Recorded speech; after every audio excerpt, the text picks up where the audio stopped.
ইন্না নাহনু নাযালনা যিকরা ওয়া ইন্না লাহু লাহাফিযুন। এই কোরআনুল কারীম আল্লাহ নাজিল করেছেন, এর হেফাজতের দায়িত্বটা আল্লাহ রাব্বুল আলামিন নিয়েছেন। আমার ভাইয়েরা, এই পৃথিবীর জমিনে যারা ইসলাম ধ্বংসের জন্য কাজ করুক না কেন, দিন ধ্বংসের জন্য কাজ করুক না কেন, ইসলামের বিপক্ষে যতই অবস্থান নেই না কেন, এই পৃথিবীর জমিনে অবশ্যই আল্লাহ ইসলামটাকে বিজয় করবেন, কোরআনুল কারীমের নূরটাকে অবশ্যই বিজয় রাখবেন।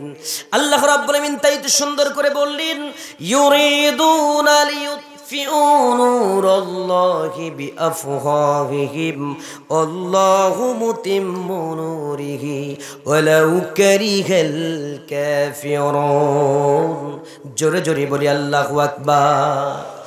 আল্লাহ রাব্বুল আমিন জানিয়ে দিলেন, বান্দারি এই পৃথিবীতে কাফের বেঈমানরা যতই ষড়যন্ত্র কোরআনুল কারীমের বিরুদ্ধে করুক না কেন, ইসলামের নূরটাকে, দ্বীনের আলোটাকে যতই তারা নির্বাপিত করতে চাক, কিয়ামত পর্যন্ত চেষ্টা করে ব্যর্থ হবে।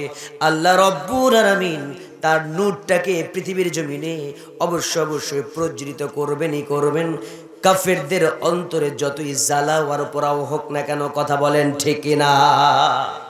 যতই তারা চেষ্টা করুক, কখনোই ইসলামটাকে দমাতে পারবে না। কারণ ইসলাম এমন একটি power, Islam is a dominant force but it is not dominated.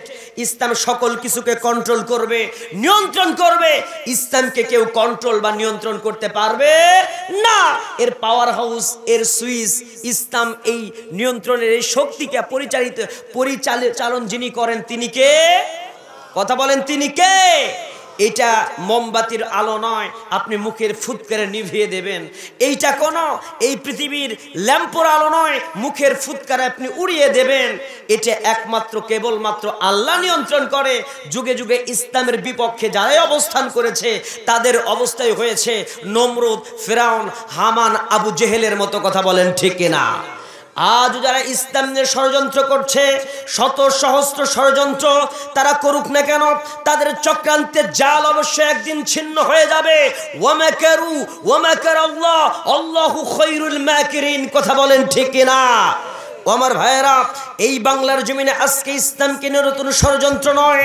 যখন বিশ্বনবী সাল্লাল্লাহু আলাইহি ওয়াসাল্লাম কোরআনের কথা বলেছেন, আবু জেহেল বাধাগ্রস্ত করেছে, ইব্রাহিম দ্বীনের কথা বলেছেন, সেই সময় নমরুদ বাধাগ্রস্ত করেছে, মূসা দ্বীনের কথা বলেছেন, ফেরাউন বাধাগ্রস্ত করেছে। এই পৃথিবীতে ইসলাম টিকে থেকেছে, ইব্রাহিমের বিজয় হয়েছে, মূসার বিজয় হয়েছে, মুহাম্মদ সাল্লাল্লাহু আলাইহি ওয়াসাল্লামের বিজয় হয়েছে। আজ আমরা যদি সেই ইসলামের ছায়াতলে থাকি, ইসলাম নিয়ে চলি, অবশ্যই টুডে এন্ড টুমরো আমাদের বিজয় হবে। কথা বলেন ঠিক না? কথা বলেন। কারণ ফাইনাল খেলায় মুসলমানরাই জিতেছে, চূড়ান্ত বিজয় মুসলমানদেরই হয়েছে। একটু সাময়িক সময়ের জন্য কষ্ট হয়েছে। কথা বলেন ঠিক না?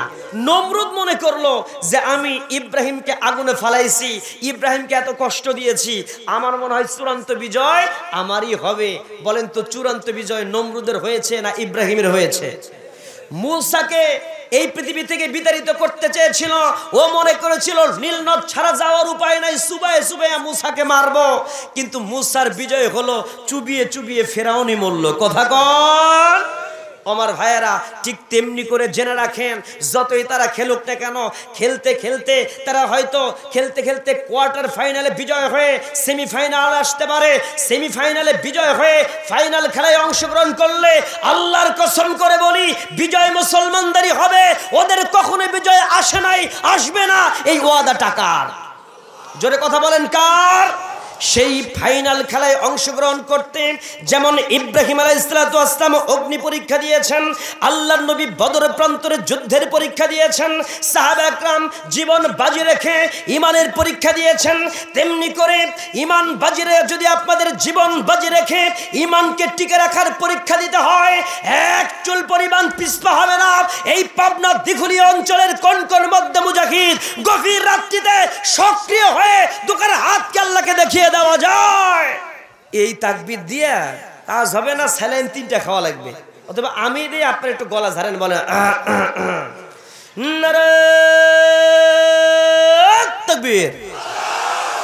এই আল কোরআনের আলো, এই আল হাদিসের আলো, নারে